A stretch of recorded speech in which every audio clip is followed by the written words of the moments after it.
এই ছাত্রদের ভবিষ্যৎটা আসলে কি, তারা কি চায়?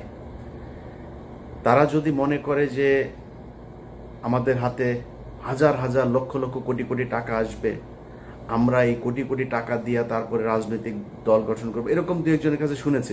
ধরেন একজনের কাছে টাকা পয়সা চেয়েছে বা কোনো এক জায়গায় টাকার লেনদেন হয়েছে, সেখানে শুনছি যে মানে ছাত্রদের প্রচুর টাকা পয়সা তারা ফান্ড কালেক্ট করার চেষ্টা করছে।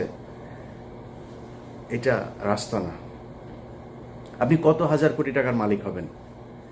জামায়াত হচ্ছে ব্যাংকের মালিক, বিশাল বিশাল আর্থিক প্রতিষ্ঠানের মালিক। বিএনপির এরকম নেতা আছে যারা কিনা আওয়ামী লীগের সময়ে যত টাকা মান্থলি ইনকাম করতো, তাদের ব্যবসা প্রতিষ্ঠান, ব্যাংক, বিমা কোনো কিছুই বন্ধ হয়নি। এরকম অনেক নেতা আছে। আওয়ামী লীগের পরিবারের সাথে তাদের পরিবারের বৈবাহিক সম্পর্ক হয়েছে। তাদের সাথে আপনারা টাকা নিয়ে পারবেন? তা কত টাকার মালিক হবেন বলেন আপনি? টাকা পয়সা দিয়ে নতুন করে কোনো রাজনৈতিক দল আপনি দাঁড়ায় যাবেন, এই সুযোগ নাই।